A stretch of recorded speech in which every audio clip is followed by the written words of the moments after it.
Okay. Well, I wanted to welcome everybody. Glad to see so many people from so many different schools. Election day is less than a month away, and I know our student newsroom, and I'm sure all of yours, starting to scramble to figure out what coverage and what it's going to look like. And so TIPA is very excited to bring you this special Zoom session with one of our advisory board members, Corrie MacLaggan, who is no stranger to election coverage.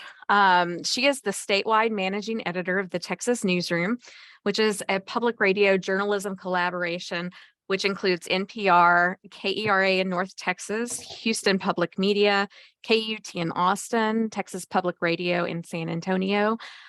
She's based in Austin, and she was the managing editor of the Texas Tribune prior to this.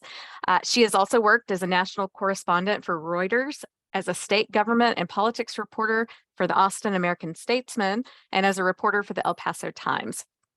She also worked in Mexico City, where she wrote for the Miami Herald's Mexico edition and the Jewish Telegraphic Agency. So she has done a lot in her time as a journalist. And she is a graduate of UNC at Chapel Hill.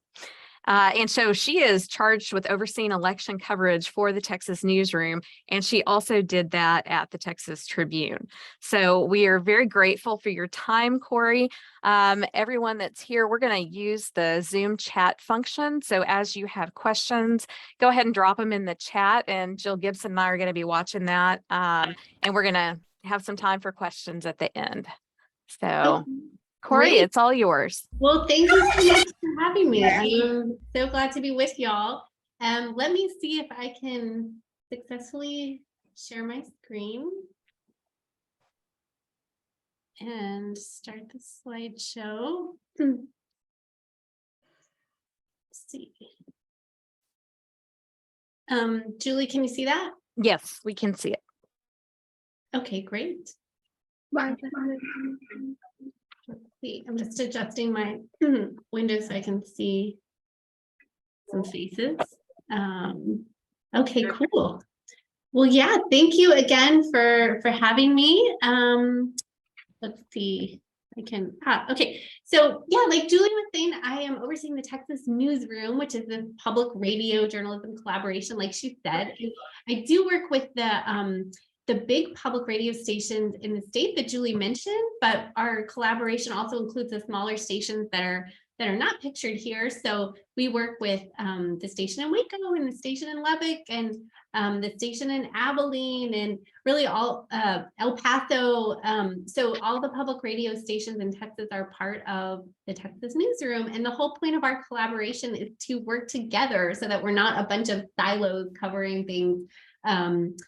We can be more like 100 journalists in Texas, like a newsroom with 100 journalists rather than a bunch of small newsrooms around the state. And so we collaborate on coverage for things like elections and the Texas legislative session and big news that happens that's unexpected, like the shooting in Uvalde this summer or back in May. And so we collaborate every single day. We also have Texas Standard, which is the national daily news show of Texas. So you might hear it on your local public radio station.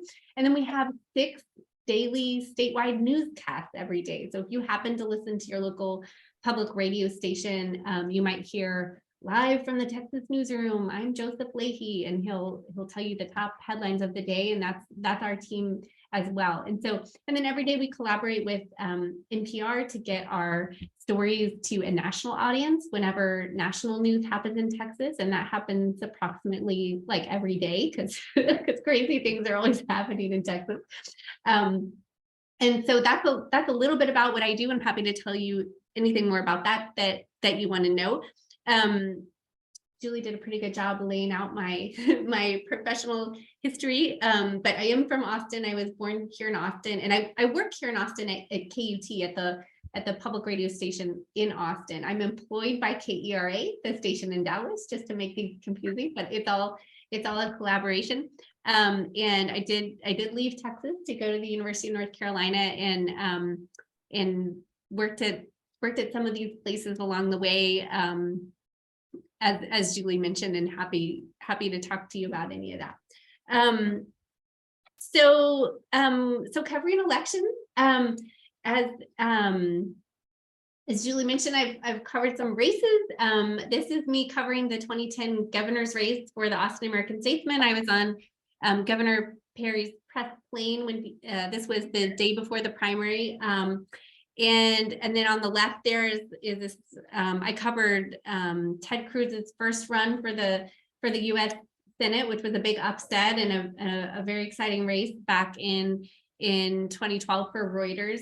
And now these days I'm doing a lot of editing and planning our coverage around elections. So now I'll just start into a few tips about covering elections. So this is probably obvious, but if you're going to be a political reporter, you can't show your bias, right? So, you know, I don't have any yard signs, any political yard signs at my house, even though my husband and my kids, even though they're 11 and 8, have strong political opinions. They are not allowed to put a sign in my yard because I'm a journalist and I cover politics. We don't have any bumper stickers on our cars. And I do vote. I also vote in primaries. So somebody could possibly look up which primary I voted in, but I have voted in both. And, you know, one of the things that kind of emerged after George Floyd and in the past few years is this idea of, are journalists allowed to have, are they allowed to have opinions? Like where is the line exactly on being able to share opinions? And you know, I think where I've come down on this and where we came down when I worked at the Texas Tribune is that yes, you're allowed to have opinions as a journalist. Of course, you're going to have opinions, and it's okay to express things that are important to you personally. So, for example, at the Tribune, and I'm using that as an example because I worked there at the time when this was all going down in our country. You know, we the editors decided if you as a reporter wanted to say publicly on Twitter or whatever, Black Lives Matter, that we, the editors, were not going to prevent you from saying something like that. Where we drew the line was advocating for a particular political candidate. And that's why I use the example of the signs, because if you're going to cover politics, I think it's over the line to be like, I'm for or against this particular candidate. That's where I draw the line. Can you have opinions about all kinds of things in the world? Well, sure. But you know, especially for political journalists, if you're covering, you know, entertainment or, you know, the rules might be different, but that's kind of what I see as a line there.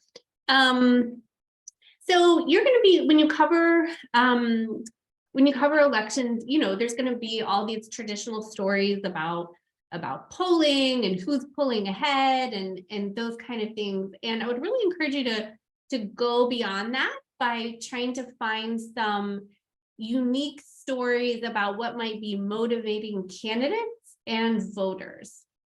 So just for example, this story by Sergio Martinez Beltran, who is our state capitol reporter for the Texas Newsroom. I hired him earlier this year. Sergio has this story. He'd been covering the tragedy in Uvalde, and he had really been seeing that some of the parents, including some parents that lost children in the shooting, have really been motivated by this tragedy to run for local office. And some of these are very local offices. Like I think he interviewed this parent that was running for like county commission or something like that. And this story made it onto NPR.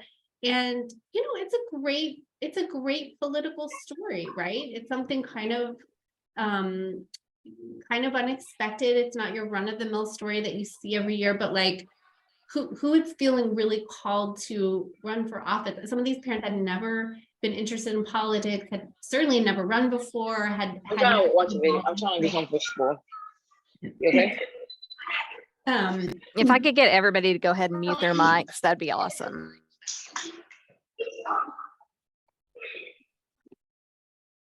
And so anyway, I thought this was just a great example of how you could maybe find stories in your community that are not the stories that every single other news organization or journalist would be telling. So there's always great campaign finance stories in election coverage. So, you know, I say follow the money. So one thing when I cover state politics is, you know, I'm always going to the Texas Ethics Commission website to look up things, to look up the campaign finance reports, so you can see how much a candidate raised in a particular period of time. You can see how much cash they have left on hand. You can see who their biggest donors are. You can name those donors. You can interview the donors. There's just all kinds of stories that can come out of the money. And it's always great to like take the money and take those numbers as a starting point and then use them to ask questions of the campaign or of the donors or of the supporters or of the opponents. But it's just like a really great starting place for some good stories. Here's a couple of examples. Don't judge me on the design of this presentation. I just kind of plopped a bunch of things on here in a not very beautiful way, but you know, this story, the top one about Republicans outraising Democrats in the battle for South Texas congressional seats, that's from Patrick Svitek from the Texas Tribune recently. And well, both of these are Texas Tribune stories that I put on here. And you know, that's a real sign of what's happening down in the valley, in an area where Joe Biden kind of underperformed. And so there's a lot of Republicans are seeing a lot of opportunity down there. But the question is like, how is that actually going to translate on election day, right? Well, one thing you can look at before the election is the money, and how their fundraising is going in advance of the election. And then this other story, you know, Beto O'Rourke catching Governor Abbott in cash on hand near the home stretch here of the governor's race. I mean, that's quite noteworthy, right? I mean, Governor Abbott has long had this huge war chest, and for someone to come close to him in fundraising, or at least in this one particular period, or cash on hand, not fundraising, but that, I mean, that's a significant development, and that shows the financial power of Beto O'Rourke. And you have to put in the caveats and the context there of like, well, what does the polling say, and what is, you know, there's a lot more story there's more to that story than just that one particular number, but it's, you know, it certainly is noteworthy. And you know, some other context that you'd want to put into that story, which they did, is you know, like how much each candidate spent in that period as well, because I think Abbott spent a lot more in that period. So, you know, I'm sure the O'Rourke campaign will look at this cash on hand number and say, see, that, you know, that means this, but you have to include the context as well. But it's still noteworthy and a good story. So always looking at the money is a good way to know, a good way to go for political reporting. You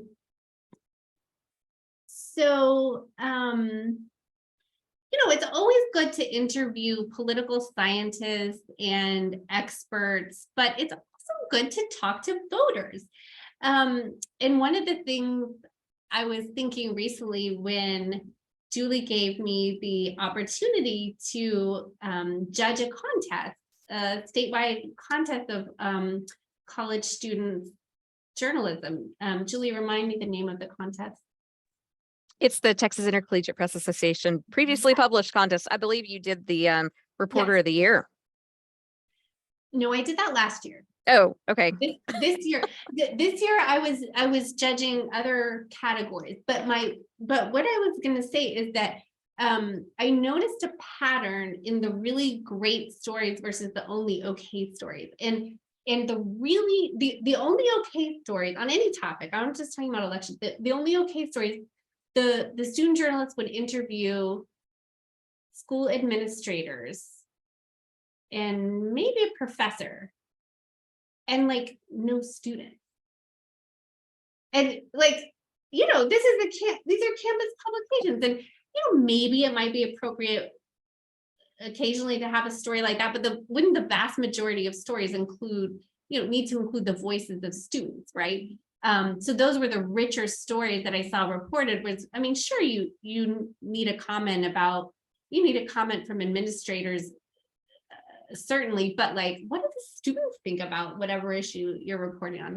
That's what makes the story rich for this particular audience, right?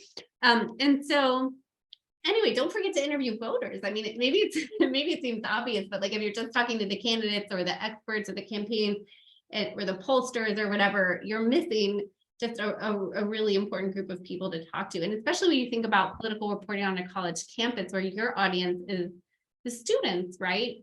So talk to them and what are they saying and what's motivating them and who are they voting for and why. And it's also an opportunity to incorporate diverse perspectives, which is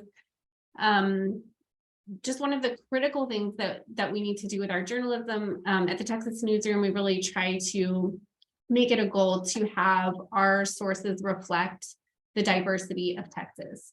So that means we need to be interviewing people from all backgrounds, and a lot of the political reporting that you see out there will just be dominated by white men talking about, as experts, as sources, et cetera, et cetera.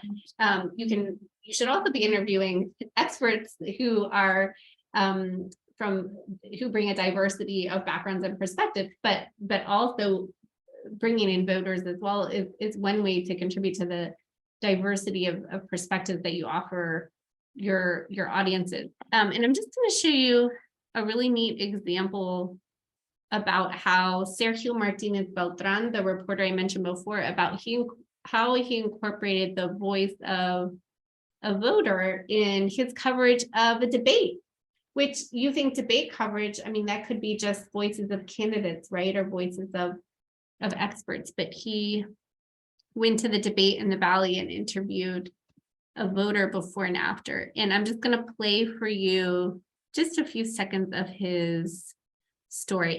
And okay, you see this byline says Julian Aguilar, and Julian did write the digital story, but this audio that you're hearing is Sergio. And the first voice you'll hear is David Brown, who's the host of Texas Standard. Republican Governor Greg Abbott and his challenger, former Democratic Congressman Beto O'Rourke, traded jabs during the first and likely only Texas gubernatorial debate. It was held at UT Rio Grande Valley. They sparred over immigration, abortion, and guns, each candidate trying to paint the other as extreme. But as Election Day quickly approaches, the Texas Newsroom's Sergio Martinez Beltran reports that it's unclear how many minds the debate actually changed. Raquel Perez hasn't voted in a really, really long time.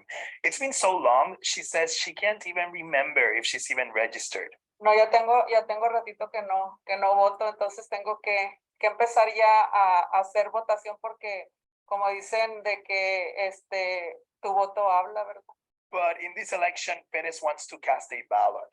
She says it's important because voting is the equivalent of speaking up. Perez works at a perfume store in downtown McAllen.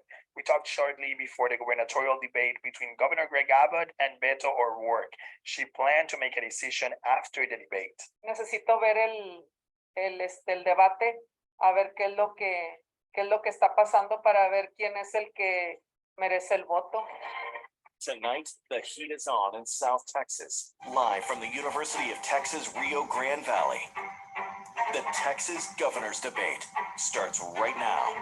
Spoiler alert, nothing said Friday night was particularly new or revelatory on the issue of Okay, so since it wasn't a huge since there wasn't anything crazy new that was revealed in the debate, what was interesting was hearing the voice of the voter. And I wanted to tell you that Sergio does something really interesting with his reporting, and this is unique to audio reporting, but I think you could also think about how to incorporate it into other mediums. But you notice he let the audio of the voter speaking in Spanish run for a while. uninterrupted. And that's kind of unusual for radio reporting, because a lot of times you'll hear the reporters speaking over someone who's talking in another language. And Sergio is a native Spanish speaker, and he grew up hearing people who talk like him, he says, spoken over on the radio. And he wanted to give people he interviewed a chance for their voices to be heard. And I really like that. And you'll notice if you speak Spanish that he didn't translate every word exactly. He didn't translate what the voter said word for word. He gave enough information for, if you don't speak Spanish, for you to understand, but he didn't translate every single word. He let that voice stand on its own. It's a very creative approach. But that was kind of a side note and just something I really enjoyed about that story. But the point I was making here was just the power of incorporating people's voices, voters' voices, regular people, your peers, students. I know it can be sometimes hard to just go to people and talk to them, right? But that's what we do as journalists, and some people might not want to talk to you, but you'll find those who do, right? Let's see, you can still see my screen, right? Yes. Okay.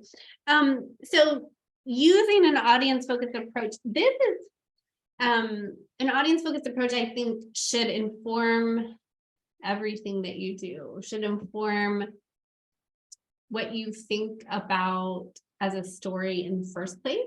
It should inform how you cover something, and it should inform what the presentation is like. So if you think about, you might, when you're planning your election coverage and you think about all the stories that you want to tell, and you start thinking about the races and the different candidates and which races should we cover and this and that. But if you actually think about the audience, who's your audience? Students mostly, right? What do they want to know? And I think that'd be the same as my audience, which is a bit more broad than students. But I think about people like my family here in Texas, and people I knew who are not journalists and not in politics. They things like, where can I go vote? What's on the ballot? Do I need an ID, and which kind of ID is gonna work? And those are not dumb questions, right? Like you actually need to know that stuff if you're gonna go vote. And so how can we help voters? How can we provide them the information that they know? And how can we maybe frame stories around what the audience might want to know? And then we're doing our new audience engagement editor for the Texas Newsroom, Anna Campbell.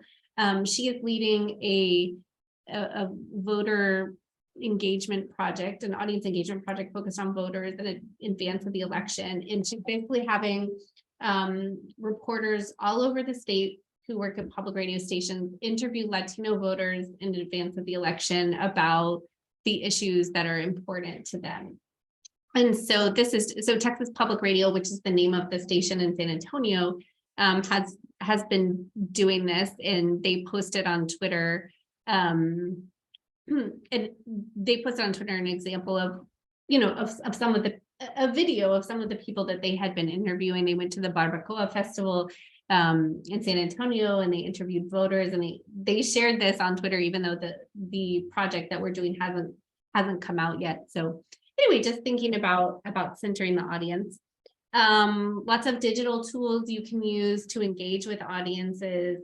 This is an example from the Texas Tribune, where you can enter your address, and then you can see actually what is on your ballot, and what your local districts look like demographically, and who represents them and who's represented them in the past.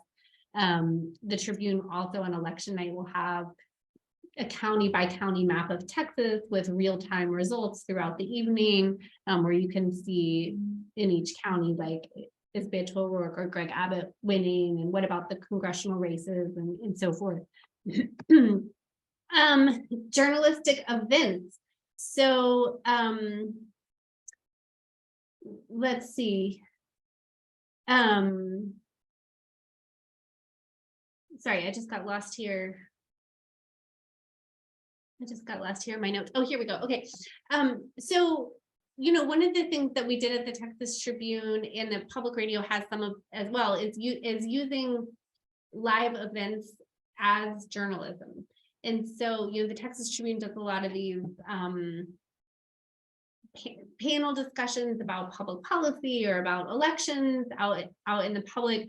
But this is one that I did years ago where I'm interviewing a former parliamentarian of the Texas House. And this was about how the legislature works. And we did this at a bar. This was at a cool bar. It's at the bar at the W Hotel here in Austin. And it was a pretty new hotel at the time. And they made a special cocktail for our event. And it was like a fun of it. And a lot of college students came. And this goes back to just really thinking about the audience and what people want to know. And we basically talked about, like, how did the bill become a law and how does the legislature work? And this is, when the legislature was in session or about to be in session, something like that. And you could do something like that for the election where you as the student journalist are thinking about informing your community about the election. And it's journalism, even though it's not maybe like a typical story or something like that. And so you could do, an event on how elections work. You could do, and then there's also events, of course, like debates that your news organization could host a debate. That's something that, that news organizations do, of course, or a public forum. So KUT here in Austin recently was a host of a public forum for the city council races where, which is just a huge public service for people to be able to hear from all the different city council candidates. And speaking of local city council, it's great to cover the governor's race, but you might not be the only one covering the governor's race, right? So what can you do that would really have an impact? You can cover super local races, and that is such a service to the community. Hyper local issues. So raise your hand or put your little big hand up if you the Zoom hand icon if you know where Canadian Texas is. Jill for sure knows where Canadian Texas is. Okay, I have no hands, or maybe Lauren. Lauren, are you raising your hand, or are we just getting some water? Okay, I couldn't tell. Right, Jill? Okay, Jill definitely. Okay. Anyway, you can, if you Google it, it's at it's very far up at the top of the Texas Panhandle. So, if you go to Amarillo, you drive for I don't know what, Jill, like an hour and 45 minutes, and you'll get to Canadian drive north from Amarillo for like an hour and 45 minutes. Yeah, so it's really far out there. Anyway, they have a really great newspaper. So I was actually just in Canadian Texas very recently, and I visited the local newspaper. I actually subscribed to the newspaper. It comes to me, someone gave me a gift subscription. It comes to me by mail. I get it in my mailbox every week, so it's a little late, but it's a really good local paper. And they are debating there in their county, in Hemphill County, whether or not to legalize the sale of alcoholic beverages. Big issue in that county. And there's a great little, this was from their just kind of general election overview story, which had information on kind of all the races and how they're going to cover everything. But it just has this great information about this particular issue, which you can see is so interesting. The last time they voted on this, it was bankrolled by the president of the Toot and Totem chain, which had just unveiled plans to build a convenience store there, and it failed. And now they're bringing the issue back. And this year's petition was led by this local person, and so that person is not going to have the outsider criticism that the previous guy did who led it. Anyway, so who knows what's going to happen, but who can tell this story better than the local news organizations, and they can really provide value for the audience that they're not going to get elsewhere. But if you do decide to cover the big issues on the ballot, like the governor's race, let's say Beto O'Rourke or Greg Abbott come to your campus and you want to cover that, that's great. You totally should cover that. I would just suggest, including context. So I thought this Dallas Morning News story did a really nice job of including some key context about what's really just a basic campaign event in Frisco, Texas. So if Beto O'Rourke comes and speaks to your campus, for example, he's not doing that in a vacuum. He's doing that as part of, his larger campaign. So here, this reporter explains that this town hall event he had in Frisco was part of his 49-day Drive for Texas tour. He plans to visit more than 75 towns in that tour. So there's a little context. It talks about, how Trump did in Collin County last time. It also talked about a little further down what's at stake for O'Rourke, who's trying to capture statewide office. Democrats are trying to capture statewide office for the first time in more than 20 years. So that's what's at stake there. And then a little further down is the context about the recent polls. O'Rourke trailed Abbott by 7 points in recent polls, but the governor's race is much closer than in previous years. So it's just a story about some speech in Frisco, but you get a lot of good context about the race and why it matters and why where this particular event, fits into that. And I thought they did a nice job there. And, if you're a student and if you're working on like a digital story or newspaper story, and you can write a great nut graph with context, you're already going to be ahead of the game, right? Julie and Jill and the other teachers in the room, because, a number of professionals don't even do that. So good context is going to show your skills. And be helpful to the reader, of course, which is the ultimate thing. Okay, so at the last minute, in an election, like right before election day, opposition researchers, if they know that you're covering a race, opposition researchers will always try to give you like some really secret info at the last minute right before the election, or some really scandalous info right before the election, and you just gotta be careful with that. I mean, just gotta you gotta vet it, you gotta make sure it's airtight, you gotta check your sources and research it and check it out. I mean, in some cases, like just to give you an example, sometimes opposition researchers will tell you this candidate for a local race doesn't actually live in the district, and that's a scandal. And I mean, hey, like if they don't live in the district and that's against the rules, like that could be a legitimate story, but you better check it out. You better, you better make sure, especially as it's really getting close to election day.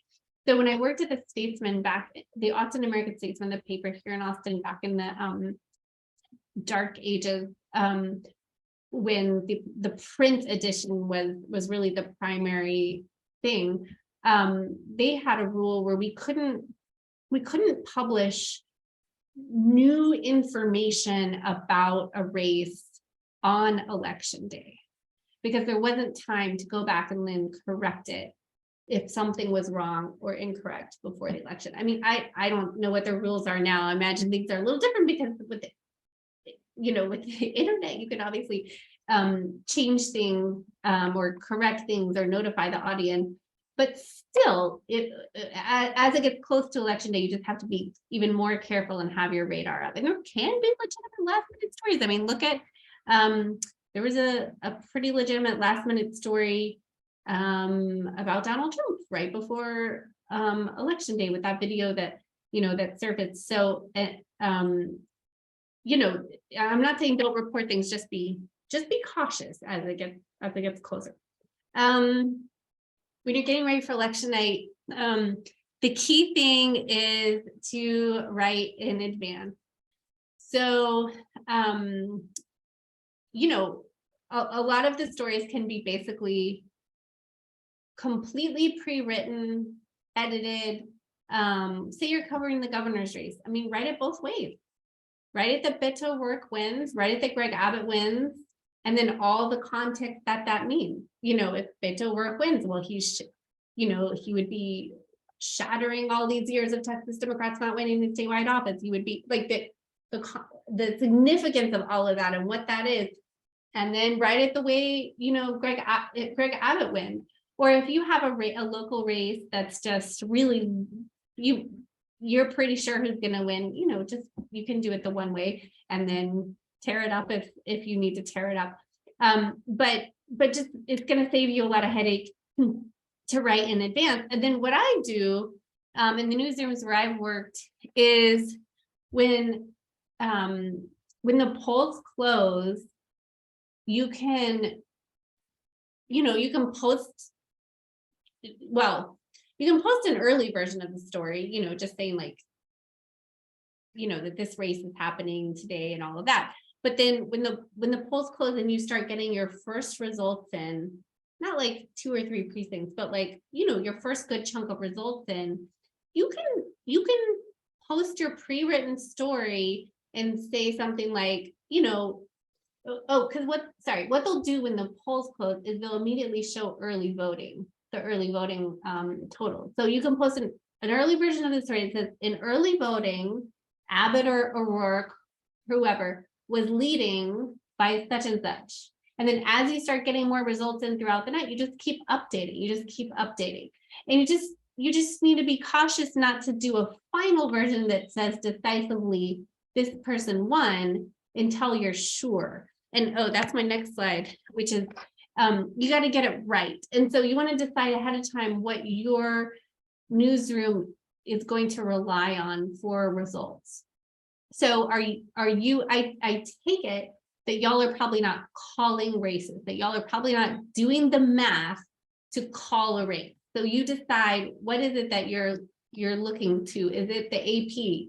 When the AP calls it, then you say, okay, we're going to do it. The Texas Tribune lately has been using something called Decision Desk HQ, and that's what they use for the primaries, for example. And then the Decision Desk would call the races for the Texas Tribune, that they would post it. You might decide when the Texas Tribune has called it using Decision Desk that you will call it. And by the way, Texas Tribune stories are free for anyone to run. So if you wanted to use those for your college publication, you could.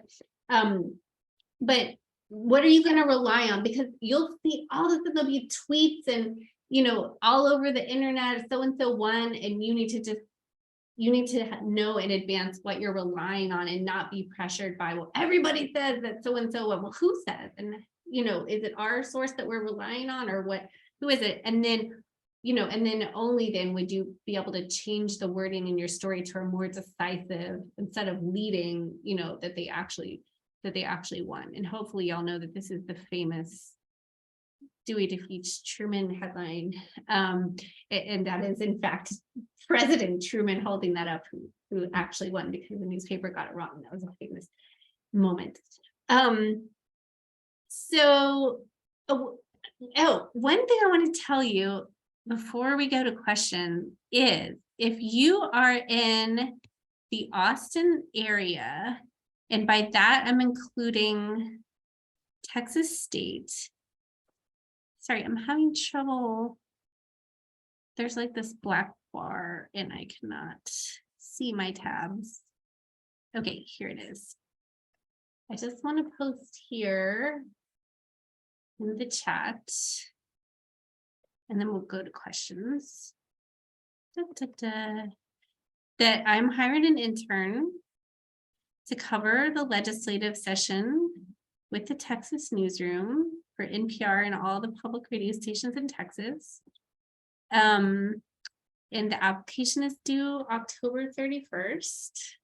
And if you are at anywhere in the Austin area, I thought there were Texas State people, so that's what I wanted to mention it. You can apply, or I suppose if anyone lives in Austin and somehow goes to another school that's not in Austin, you would also be eligible. I don't have a preference for a particular school. It's just you need to be here in Austin because we're covering the legislative session. So if you have any questions about that or want to talk to me about that, even offline, you can just email me and I'll be happy to talk to you about that. Internship. But I'll stop now. I'm happy to answer any questions. Okay, if anybody has any questions, you can just raise your hand or drop them in the chat. I'm going to start with this one. It has been difficult to find online maps of the redistricted U.S. House districts aside from Ballotpedia or locally San Antonio Report. If we're trying to get students to go directly to the source and not other news outlets, what do you think the best option is? Contacting each district? What do you recommend? Oh, and you're talking about the U.S. House? Yes.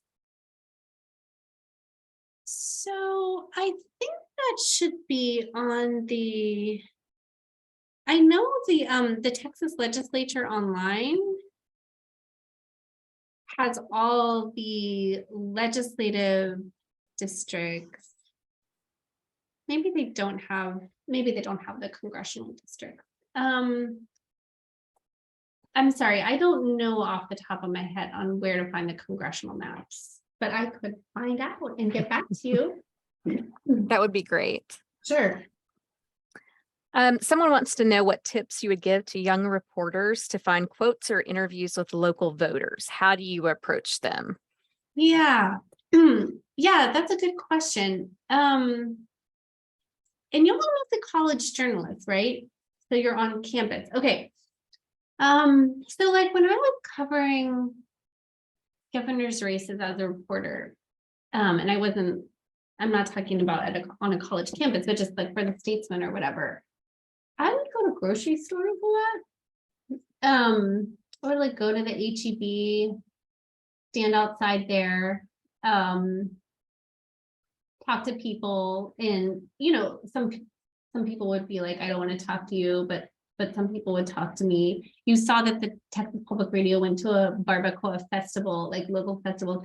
In terms of on a college campus, I mean, like if I were here in Austin at UT, I would go stand out there on the mall, which is the big open area, during the passing period, and I would talk to students, or I would go over to the student union and I would talk to students. And it's kind of hard, right? Like approaching people you don't know, and maybe they're on their way to class and maybe they're busy, maybe they're studying, but like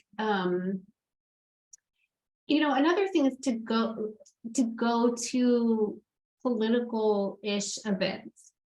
So because like one thing about going to the grocery store that I found, especially when it wasn't the presidential race, every American has an opinion on the presidential race, but like if you start talking smaller races, even the governor's race, some people will be like, oh, I don't know, or sometimes it's hard to find informed voters, which is okay, by the way. I mean, you heard the woman that Sergio interviewed who said she couldn't remember last time she voted. So I'm not trying to place the value judgment on how informed people are. Anyone who's registered to vote can obviously vote. There's no test, thank goodness. But if you want to interview people who have some thoughts on the election, like if you go to anything like political-ish, political adjacent, so maybe different meetings at the campus, Young Republicans, or what are they called? Young Democrats? I don't remember, like the campus organizations that are political, even like the Student Government Association, because even though it's not politics, those are students who are engaged, they're active in those things, maybe like going to one of those meetings, asking people as they go in or out, rather than just like the random, like stopping random people on campus idea. Another thing would be like, so bored. It's about friends of friends. Like, is there a place where you could go with a friend where they can introduce you to a number of people so that you're not just this random person? Again, like I'm fine with the random is fine. It's just sometimes it's hard because you get some no's. But this is great training. Like this is great training to be a journalist, is walking up to people that you don't know and asking them to talk. And it can be uncomfortable, but you'll find people who are happy to talk to you. And just like you've heard this woman that Sergio talked to who was he was going to different stores and interviewing people, and the mall, like I used to just like shopping, shopping areas. And so maybe like around your campus, if you go to like coffee shop or shopping area, or areas even off campus where there's going to be a lot of students. I'm looking at the comments. John Burnett talks about doing a bunch of interviews to get a couple. Yeah. Ooh, before a homecoming event or ACL Fest parking lot. Yeah, that's a good idea.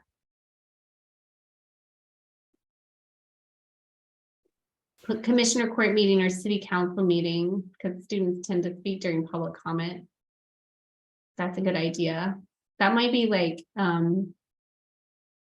you're from Texas State, right? That might be a Texas State kind of specific thing, because if you, it depends on the area of the state, right? Because that would work where you are, if you go to a city council meeting in Dallas, if your college is in Dallas, like, I don't know how many of your students will be there. It depends on what college they're to, obviously. Julie, do you want me to dive in the comments here? Absolutely. Okay. There's so many. So go chapter. Man on the street. Yes, man on the street interviews on campus result in students saying they have no opinion or aren't going to vote. Yeah, that's true. You get a lot of that, which is why it's good to go to focus places. Oh yes, Young Democrats. There's the group I was looking for. Then the name I was fumbling for before. Corey, can I pop in real quick and ask you a question? Yeah. I see this a lot with young reporters trying to be balanced. And so every story, you've got to get one Democrat, one Republican. They go to like the head of the organizations, right? When they need just an automatic. How do you recommend that they go about having balanced coverage without just talking to the president of each organization? Yeah, that's a great point, because that gets back to the like people who only interview the administrators who are, can answer the phone, and not just regular people on campus. Well, you could even ask the heads of those organizations, like talk to the president of Young Democrats, and John Burnett's right, you do a bunch of interviews to get a few that you use, right? And so talk to the president, sure, interview them, what's it going to hurt? And then ask the president, hey, do you have a few members that I could maybe talk to, because I'm looking for a diversity of perspectives among Democrats here on campus, and ask them like, hey, maybe do you have a freshman that's voting for the first time? And they're certainly not going to be like I doubt they would be like the leader of that organization. They're a freshman, but maybe they could refer you to someone, or just going to those meetings. But yeah, sometimes getting introduced by someone like the leader of the organization could help. So I see, okay, the most challenging experience when reporting on a race. Well, I can think of a few things. Mostly I think of like logistical challenges. the first ones that popped into mind, like flying around on these campaign planes all day long and having to figure out how to file my story, find a place with internet to file a story before a certain drop dead time for the print edition of the Statesman.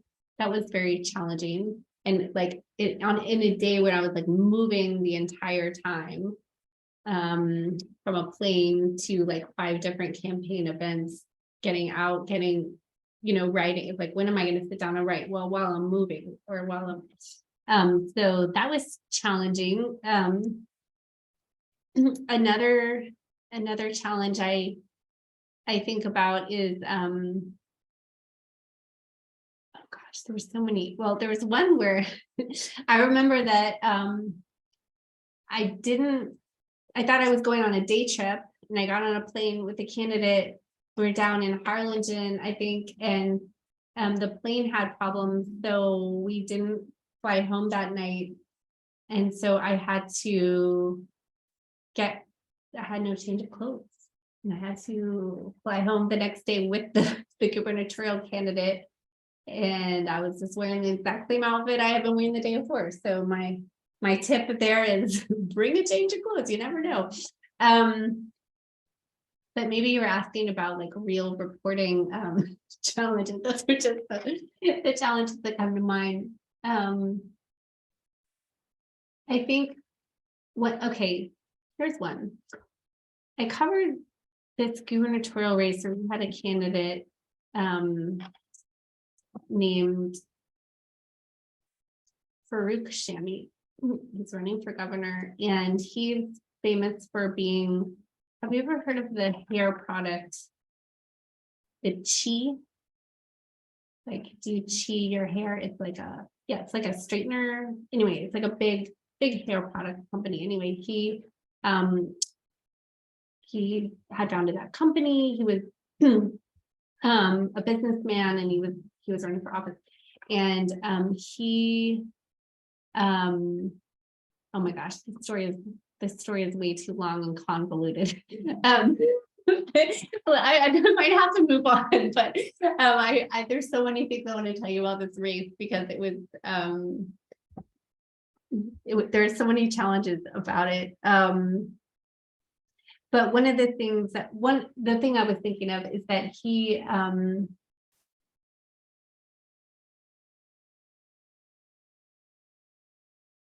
well, I think I'm just gonna have to leave that one. Sorry, it's too long of a story. I cannot even figure out how to condense it. We'll have to have a offline another time. I'm sorry to tease you about that one. Okay. How do you handle protesters at a political rally? Okay. Well, you should definitely interview them, especially if there's a lot of them. You know, that might be part of your story, and you could just explain there were a handful of protesters outside, or there was more protesters than supporters, or so there's just one person in a sign. I mean, maybe it's not that big of a deal.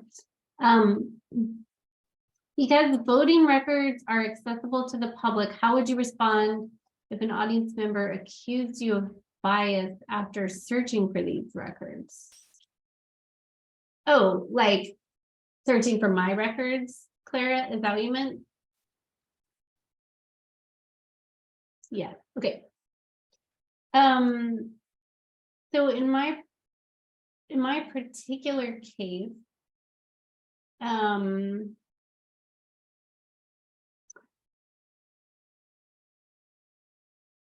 I have voted in both the Republican and Democratic primaries.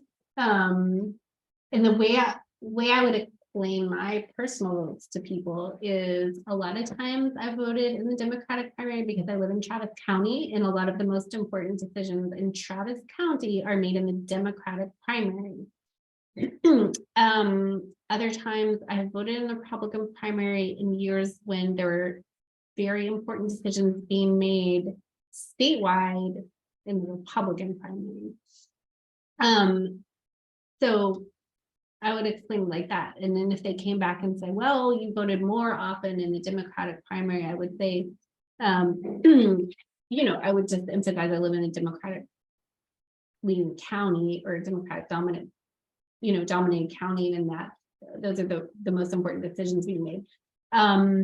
I have also told people, I've had candidates ask me, especially when I was younger, whether my parents were Democrats or Republicans, and I could tell where they were going with that. They were trying to figure out, you know, what my upbringing was, and therefore what my bias might be.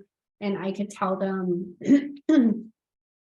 truthfully that when I was growing up, you know, I had one parent that would vote one way and one parent that would vote the other way, you know, thereby giving them no information.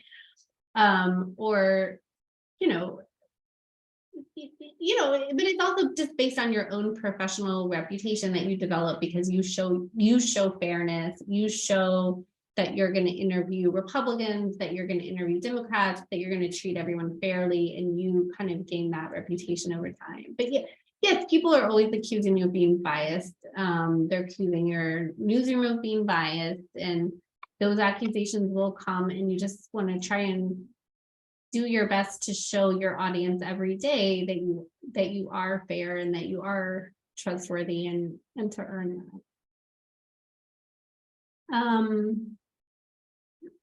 What will, I see a comment from Bree, and I'm wondering what you're talking about. It says, I like that, but I don't remember when you wrote that. I don't think I can see everybody. Oh, about the protesters. Okay, thanks. Well, okay, from Julie, what will this election day look like for you as managing editor? How many reporters are you managing? What will election night look like for you? Okay, so good question. I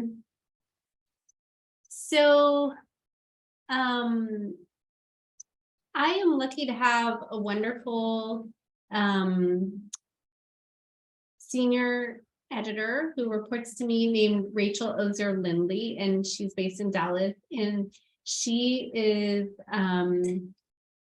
helping me manage our election coverage, and she is the direct editor of Sergio Martinez Beltran, the Texas Capitol reporter. She's the direct editor of Leon Aguilar, who's our El Paso-based digital reporter. And then what she's doing is she's working with reporters from all over the state to collaborate. Is this my computer or? So she's pulling in like a reporter from Houston to cover one of the races, a reporter from Dallas to cover one of the big races. Anyway, so she has this whole planning document of who's covering what and the pre-writes and everything. And then this other statewide editor that we have named Anna, who I mentioned, the audience engagement editor, she's working on all of our audience engagement projects, like the Latino Voters Project and all of this. And so I'm trying to kind of set the big picture agenda and make sure that we have plans in place in advance and that we share them with all of the stations, make sure that we have stories pre-written, as I mentioned, in advance, that we know how we're pulling in the updates from the AP, from NPR. You know, I'm coordinating with NPR and their coverage, and then what each of the local stations are going to be doing, and then what the Texas Standard Show is going to be doing. So I'm just kind of looking at the big picture of what everyone in the state is doing, coordinating that on election night. You know, we'll come in, we'll have some preview stories, you know, to run that day, and then the plan will be kind of just as I described. We're right upon the polls closing, and you have to remember in Texas they close later. In El Paso, well, it's the same time, but it's a different time. So when the polls close in Texas, you know, we'll be posting those early versions of our stories online, but then we also have the radio component, and then we'll be feeding stories to NPR as well for the national audience. So it'll be fun, and we won't get a lot of results till super late at night, and so sometimes we might not update the results until we know for sure. And then the other thing is just to kind of plan out next day coverage. What are we going to do the next day? What are we going to do in the coming days? And how are we going to staff our teams? So if you have people that are going to be working super late on election night, who's going to be the person that's going to come in fresh the next morning? So for staffing, you know, it's always good to think about who are those. I'm going to pick a couple people who come in early who are not allowed to work on election night. And it's fun to work on election night. There's always pizza in the newsroom. You know how it is. It's great. But you got to have those people that can come in the next day and move the coverage forward. Well, Corrie, I can't thank you enough. We want to be respectful of your time. This has been just really useful. So many of us, you know, as educators and the students in here about to cover this election, it just really helps to have somebody that's out there in the trenches. So thank you for coming. Thank you for being a TIPA Advisory Board member and for being so involved with our students. And thank you for the work you do as a journalist. Really appreciate that. Well, thank y'all for having me and for asking such good questions and for being here. It was fun. Awesome. And one thing I want to tell the students and advisors from each school that's a member. We are going to accept one story, one Q&A over this session. And Corrie is actually going to judge the best one, and we're going to post that on the TIPA website for a nice little addition to your portfolio. So make sure that you submit that to your advisors, and the advisors will send the best one along. So Sounds good. thanks again, Corrie. Thanks, y'all. Bye. Bye.